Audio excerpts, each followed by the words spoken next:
तो हम आज की क्लास में जावास्क्रिप्ट में देख रहे थे फंक्शन। जावास्क्रिप्ट चल रहा था हमारा। जो टॉपिक है वो है जावास्क्रिप्ट। और इसमें हम जो टॉपिक कवर कर रहे थे, जिसको हम पढ़ रहे हैं, उसका नाम है फंक्शन। तो फंक्शन के बारे में हमने लास्ट क्लास में देखा था। फंक्शन बेसिकली दो टाइप के होते हैं। एक होता है इनबिल्ट फंक्शन और एक होता है यूजर डिफाइंड फंक्शन। इसको हम UDF के नाम से भी बुलाते हैं, शॉर्ट फॉर्म में UDF। इस प्रकार से हम देख पा रहे होंगे कि फंक्शन जो है उसका डेफिनेशन मैंने कल बताया था। फंक्शन क्या होते हैं? Separated independent block of code होते हैं। और किसी प्रोग्रामिंग लैंग्वेज में दो प्रकार से उसे डिवाइड किया जा सकता है। दो कैटेगरी में बांटा गया है, इनबिल्ट फंक्शन या लाइब्रेरी फंक्शन या प्री डिफाइंड फंक्शन। और दूसरी कैटेगरी है यूजर डिफाइंड फंक्शन। तो आप देख पा रहे होंगे कि फंक्शन जो होते हैं वो दो टाइप के होते हैं, यूजर डिफाइंड और लाइब्रेरी फंक्शन। क्लियर है? लाइब्रेरी फंक्शन को ही इनबिल्ट फंक्शन या प्री डिफाइंड फंक्शन भी बोलते हैं। ये वही लाइब्रेरी फंक्शन है जिसकी संख्या बढ़ने पर हमारा जो कोई भी फीचर है वो बढ़ जाता है। जैसे नए नए जावास्क्रिप्ट में आप देखेंगे कि कई सारे नए नए पैकेजेस आ गए हैं।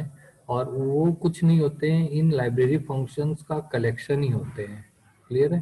तो इनकी संख्या जैसे जैसे बढ़ाई जाए तो हमारा जो ये लैंग्वेज है वो स्ट्रांग होते जाता है। और यूजर जो है, प्रोग्रामर जो है, काफी आसानी से अच्छे कोड्स को डेवलप कर सकता है, उसकी मेहनत कम लगती है। तो लास्ट क्लास में हमने यहाँ पर यूजर डिफाइंड फंक्शन के बारे में कुछ देखा था कि फंक्शन हम कैसे बनाते हैं। तो इसको थोड़ा सा और रिपीट करते हैं। हम लास्ट क्लास में हमने देखा था कि फंक्शन बनाने के लिए हमें स्क्रिप्ट टैग का तो यूज करना ही पड़ता है। स्क्रिप्ट टैग ओपन करते हैं और स्क्रिप्ट टैग क्लोज करते हैं। इसके बीच में हम यहाँ पर फंक्शन राइट कर सकते हैं। फंक्शन राइट करने के लिए फंक्शन नाम का वर्ड लिखना होता है और फिर फंक्शन का नाम लिखना होता है। जैसे मैं यहाँ पर फंक्शन का नाम लिखा था, मैंने वन, कल की क्लास में मैंने लिखा था वन। फंक्शन ब्रैकेट ओपन करते हैं हम और फंक्शन ब्रैकेट को क्लोज करते हैं यहाँ पर।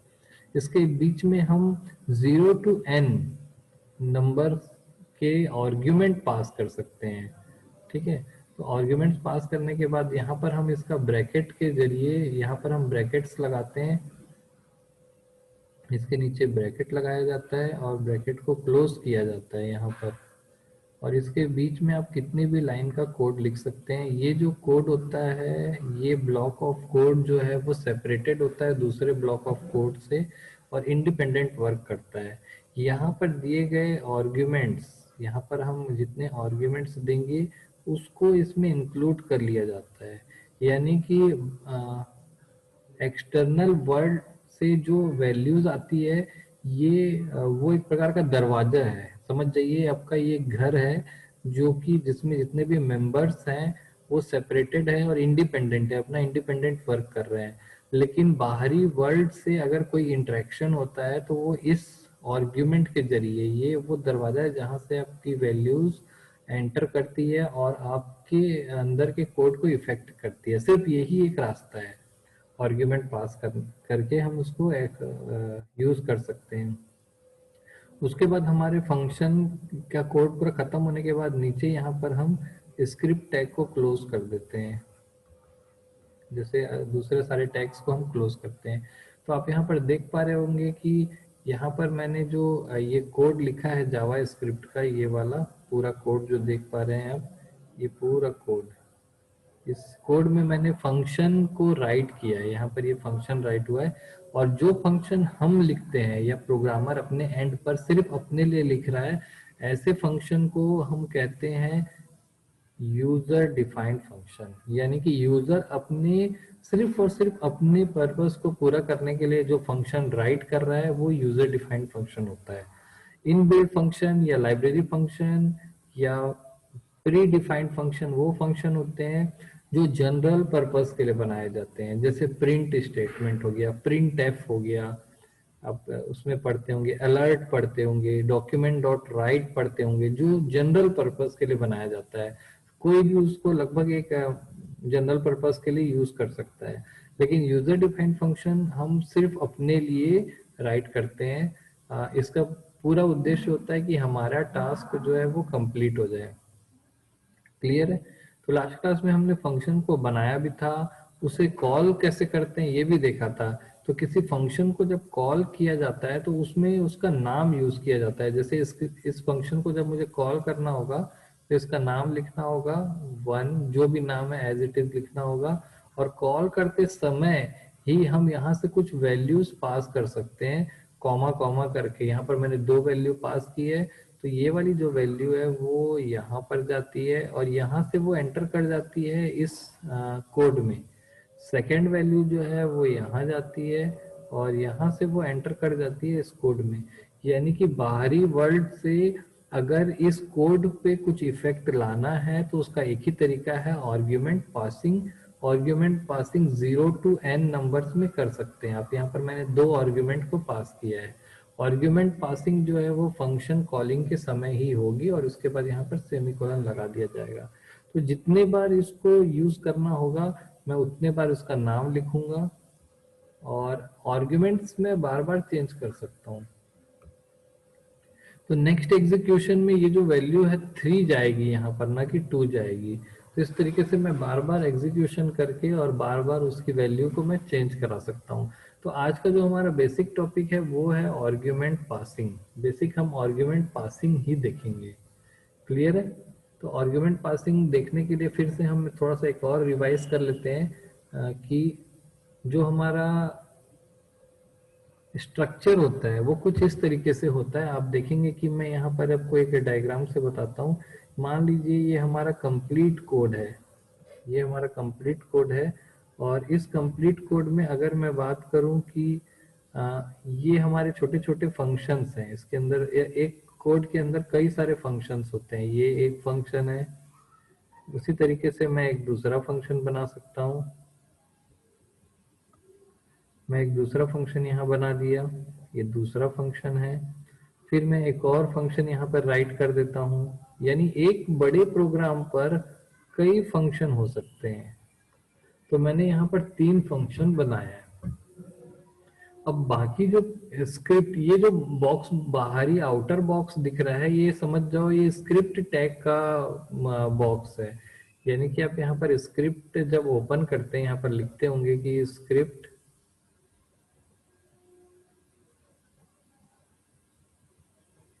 और यहाँ पर जब स्क्रिप्ट क्लोज करते हैं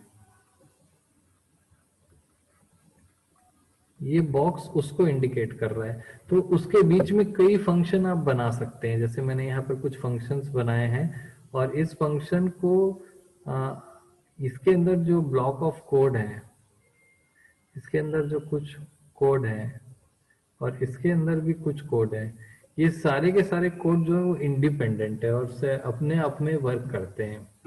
क्लियर है? अब एक फंक्शन का एक स्पेसिफिक टास्क होता है, हर फंक्शन का अलग अलग टास्क होता है।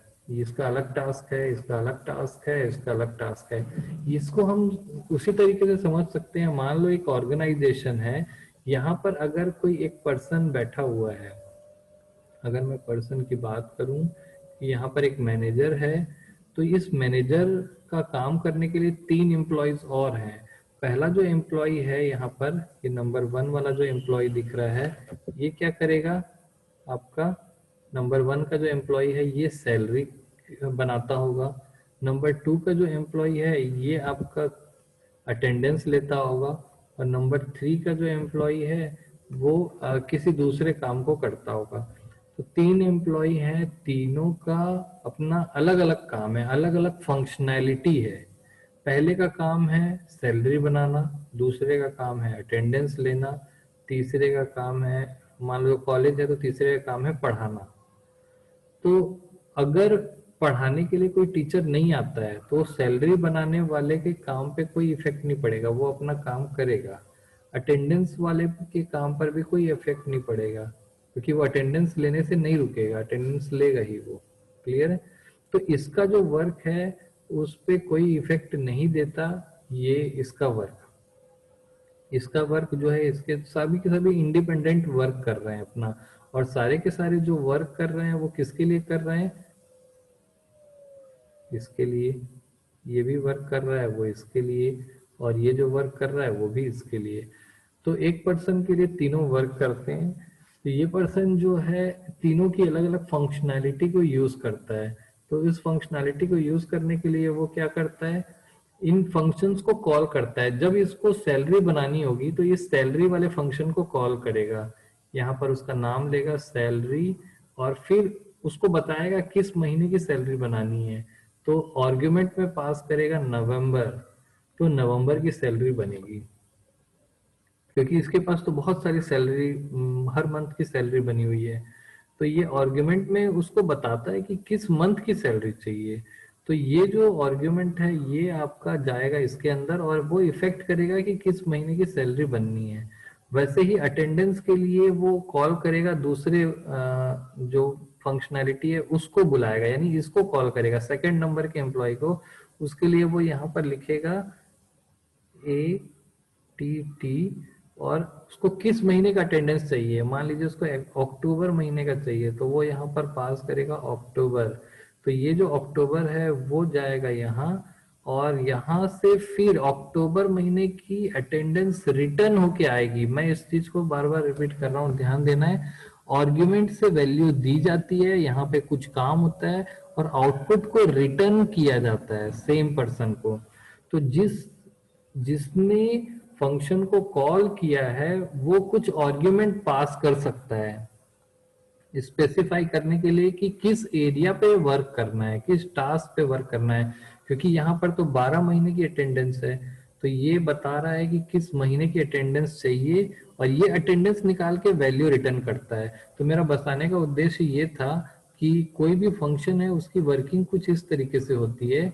एक फंक्शन बना होता है जो कुछ काम करता है, और दूसरा फंक्शन जो होता है वो उसको कॉल करता है। फंक्शन या और दूसरे जगह से ही कॉल होता है। तो जो फंक्शन कॉल करता है ये इसका फैसिलिटी ये होता है कि ये जब फंक्शन इसको कॉल करेगा तो ये कुछ आर्ग्यूमेंट्स पास करेगा। जो आर्ग्यूमेंट्स जो है वो इसके अंदर आएंगे, और यहाँ पर कुछ कैलकुलेशंस परफॉर्म किए जाएंगे। कैलकुलेशंस परफॉर्म करने के बाद यहाँ से कुछ वैल्यूज जो है वो रिटर्न की जाएगी। तो आर्ग्यूमेंट्स के रूप में ये वैल्यू क्या की जाती है, रिटर्न की जाती है, सॉरी पास की जाती है, और यहाँ से वैल्यू रिटर्न की जाती है। तो आर्ग्यूमेंट पासिंग और रिटर्निंग ये दो प्रोसेस होते हैं। क्लियर? तो आर्ग्यूमेंट पासिंग तो आप काफी आसानी से समझ गए हैं। अब हम रिटर्न करने वाली वैल्यू को भी देखेंगे कि वैल्यू रिटर्न कैसे करता है फंक्शन। तो फंक्शन कुछ भी नहीं करता, फंक्शन का जो बॉडी होती है, जैसे फंक्शन हमने यहाँ पे बनाया, फंक्शन की ये जो बॉडी है इसके सबसे लास्ट स्टेटमेंट में हम रिटर्न लिखते हैं, रिटर्न स्टेटमेंट, और ब्रैकेट में कुछ वैल्यू पास कर सकते हैं। जो भी हमारा रिजल्ट आया है उसको हम यहाँ पर पास कर सकते हैं। तो अब ध्यान देखेंगे कि आर्ग्यूमेंट में हम कई सारी वैल्यूज दे सकते हैं, लेकिन रिटर्न केवल एक सिंगल वैल्यू होती है। यानी कि यहाँ पर मल्टीपल वैल्यूज को हम पास कर सकते हैं, 0 to n वैल्यूज हम पास कर सकते हैं, लेकिन मैक्सिमम 1 वैल्यू ही रिटर्न होती है। यानी अब 10 वैल्यू पास करेंगे, उनको सम करेगा। वैसे जैसे मैं 2 वैल्यू पास किया 3 और 2, तो उनको सम करेगा और 5 को रिटर्न कर देगा। तो यहाँ से मैंने इस फंक्शन का नाम है मान लीजिए सम, इस फंक्शन का नाम है सम। तो यहाँ पर क्या कोड लिखेंगे हम, c is equal to some, और यहाँ पर 2 वैल्यू मैंने पास की 2 और 3। तो ये 2 और 3 यहाँ पर जाएगी, यहाँ पर कुछ सम होगा, और एक वैल्यू रिटर्न होके आएगी जो होगी 5, वो किस में चले जाएगी, सी में। तो यहाँ पर आ जाएगा 5। तो मल्टीपल वैल्यूज आर्ग्यूमेंट में पास हो सकती है और सिंगल वैल्यू ही रिटर्न होती है।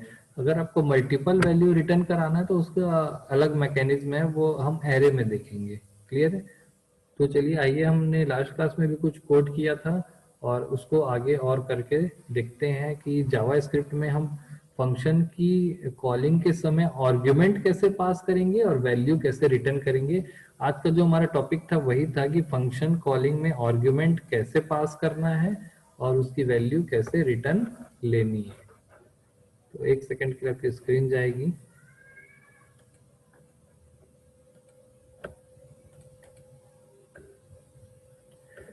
हम यहाँ पर अपने कंप्यूटर पर जो एग्जांपल बनाते हैं उसको ओपन कर लेते हैं। मैं पहले इसको HTML के एडिटर, टेक्स्ट एडिटर में ओपन किया है मैंने, और राइट साइड में आप देखेंगे कि यहाँ पर मैंने ओपन किया हुआ है एक वेब ब्राउजर पे। तो मैं फिर से एक बार रिपीट कर दूं, यहाँ पर दो विंडो ओपन है। पहला विंडो जो दिख रहा है वो नोटपैड प्लस प्लस का है, इसमें test1.html फाइल को ओपन किया गया है। एडिट कर रहे हैं हम उसको नोटपैड प्लस प्लस में, ये टेक्स्ट एडिटर है। और जब हम इसको सेव करते हैं और यहाँ पर लोड करते हैं तो यहाँ पर आउटपुट हमको दिखाई देता है ये राइट साइड वाले विंडो में। क्लियर है? तो इस प्रकार से हमने इसे दो विंडो में डिवाइड कर दिया है। चलिए आइए देखते हैं कि लास्ट क्लास में हमने एक फंक्शन बनाया था और फंक्शन को कॉल करने के लिए हमने सबसे पहले बॉडी के अंदर, यहाँ पर देखिए बॉडी टैग है, उसके अंदर H1 में साई कॉलेज लिखा और एक फॉर्म टैग बनाया था ताकि मैं बटन पे क्लिक करूं। देखिए button type equal to button लिखा हुआ है और इसमें जब हम ऑन क्लिक पे क्या लिखा है, हमने एक फंक्शन को कॉल कर रहे हैं। क्लियर है? तो इस बटन को जब हम कॉल करेंगे तो ये फंक्शन को कॉल करेगा और उस फंक्शन को हमने यहाँ पर लिखा हुआ है स्क्रिप्ट टैग के अंदर, जावा स्क्रिप्ट में। ये स्क्रिप्ट टैग है, यहाँ पर जावा स्क्रिप्ट में मैंने एक फंक्शन बनाया है जिसका नाम है 1। अब मैं यहाँ पर कुछ वैल्यू पास करना चाहता हूँ, तो मान लीजिए मैं इस फंक्शन का नाम रखता हूँ सम। तो आप देखेंगे कि कैसे सम करने के बाद ये आउटपुट देता है। सिंपल सा काम है सम का कि वो 3 नंबर्स को सम करेगा। तो मैं यहाँ पर लिखूंगा A, B, C। तो ये 3 आर्ग्यूमेंट्स लेगा, यानी ये जो फंक्शन है ये 3 आर्ग्यूमेंट्स इस फंक्शन की बॉडी के अंदर या इस फंक्शन के घर के अंदर बाहर से 3 वैल्यूज आएंगी और इन तीनों वैल्यू पर ये कुछ प्रोसेसिंग करेगा और एक सिंगल वैल्यू रिटर्न कर देगा। क्लियर है? एक सिंगल वैल्यू रिटर्न करने के लिए हम यहाँ पर एग्जीक्यूशन कराते हैं और फॉर्म टैग को भी हम यहाँ पर हटा सकते हैं, चाहे तो फॉर्म टैग पे क्लिक करके भी उसको करा सकते हैं, बट वैल्यू रिटर्न कराने के लिए हमको यहाँ पर एक और प्रोसीजर बनाना पड़ सकता है। तो यहाँ पर मैंने इसको हटा ही देते हैं हम, इस तरीके से है। तो ये जो फंक्शन है यहाँ पर हम 3 वैल्यूज पास करेंगे और यहाँ पर क्या होगा, calculation A plus B plus C और ये वैल्यू रिटर्न कर दी जाएगी। याद रखना है आपको, रिटर्न स्टेटमेंट फंक्शन की बॉडी का लास्ट स्टेटमेंट होता है, यानी कि अगर आप बीच में किसी रिटर्न स्टेटमेंट को लिख देंगे तो इसके बाद की जो लाइन होगी वो एग्जीक्यूट नहीं होती है, तो इसको लास्ट स्टेटमेंट में ही लिखा जाता है। ये लास्ट स्टेटमेंट होता है। तो आपको यहाँ पर क्लियर हो गया होगा कि 3 वैल्यूज आएंगी, उन तीनों को जोड़ेगा और डी एक वैल्यू को रिटर्न कर देगा। क्लियर है? तो मैं यहाँ पर लिखता हूँ f इक्वल टू सम, मैं यहाँ पे लिखा 1 नहीं लिखते हम लिखते हैं 2, 4 और 7। तो आप देखेंगे कि ये जो 2 है वो कहाँ जाएगा, A में, ये 4 है वो कहाँ जाएगा, B में, और ये जो 7 है वो कहाँ जाएगा, C में। तो इस तरीके से A B C में 2 4 7 आ जाएगा और 2 4 7 को यूज किया जा सकता है इस इन सेपरेटेड ब्लॉक के अंदर। सेपरेटेड ब्लॉक में एंट्री मिल गई है थ्रू आर्ग्यूमेंट्स। इस फंक्शन के बॉडी के अंदर जो कि सेपरेटेड होता है उसके अंदर एंट्री करने का एक ही रास्ता होता है, आर्ग्यूमेंट। तो आर्ग्यूमेंट के रूप में 3 वैल्यूज आई है और वो भी ऑथेंटिक है और इनको एंट्री मिल गई है। अब इसमें जो भी वैल्यू आई थी 2 4 7 यहाँ पर ऐड हो जाएगा, 2 + 4 7 और 7 + 7 14। तो डी में क्या आया, 14। तो आउटपुट में आपका रिटर्न एफ की जो वैल्यू है ये रिटर्न होके डी की वैल्यू जो है वो रिटर्न होके कहाँ आएगी, क्योंकि जब इसको प्रोसेस करेंगे तो इसकी वैल्यू रिटर्न होके इसको रिप्लेस कर देगा 14 से और वो असाइन हो जाएगा एफ में। क्लियर है? तो एफ की जो वैल्यू है वो 14 हो जाएगी और हम उसको अलर्ट कर सकते हैं। अलर्ट में हम लिखेंगे एफ। तो जब मैं यहाँ पर सेव कर रहा हूँ और जब लोड करूंगा तो देखिए आपको आउटपुट में यहाँ पर आया 13, ओके 13 आएगा, सॉरी मैं 14 बोल रहा था। 2 + 4 6 और 6 + 7 13, क्लियर है। तो इस तरीके से आप देखेंगे कि इस लाइन पर, इस लाइन को हमको समझना है, ये जो लाइन है इसमें फंक्शन की कॉलिंग की जा रही है और आर्ग्यूमेंट्स पास किए जा रहे हैं। आर्ग्यूमेंट्स को रिटर्न लिया जा रहा है और उसकी वैल्यू स्टोर करा करके, और हम उसमें कुछ प्रोसेसिंग भी कर सकते हैं। जो वैल्यू रिटर्न आई है उसमें हम कुछ प्रोसेसिंग भी कर सकते हैं। आप देख रहे होंगे कि यहाँ पर प्रोसेस किया हुआ डेटा मिल रहा है आपको। अब मैं यहाँ पर चाहूँ तो सम लिखा जरूर है, लेकिन मैं चाहूँ तो यहाँ पर इसको सम न करा करके इसको मल्टीप्लाई भी करा सकता हूँ। तो फंक्शन का नाम जो होता है उसका काम वही होगा, ये डिसाइड भी प्रोग्रामर ही करता है। तो देखिए 2 4 और 7, तो इसकी वैल्यू आपकी कुछ और आने को है।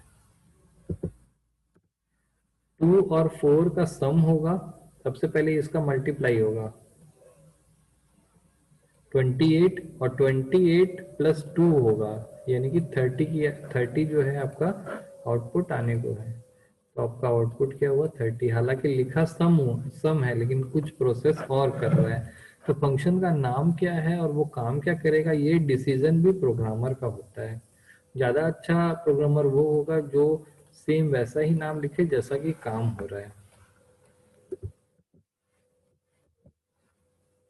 क्लियर है।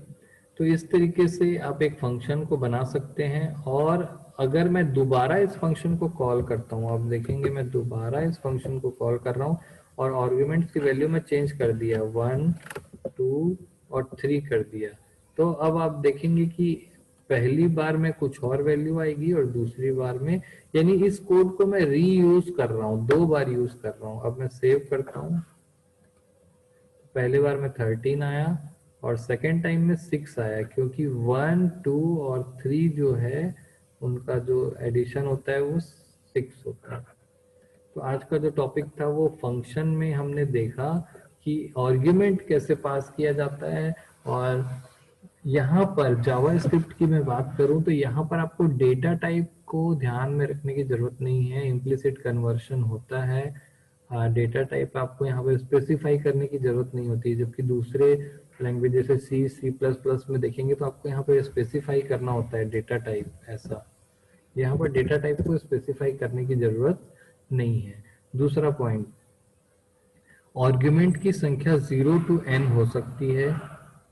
Next point, return statement function body का सबसे लास्ट स्टेटमेंट होता है। अगर लास्ट नहीं है तो इसके बाद का जो कोड है वो कभी एग्जीक्यूट नहीं होगा। नेक्स्ट पॉइंट, रिटर्न जो स्टेटमेंट है उसमें ऑप्शनल होता है 0 to 1, या तो 0 रिटर्न कराइए यानी कि 0 नंबर ऑफ रिटर्न जो है वो 0 होंगे, या मैक्सिमम 1 होंगे।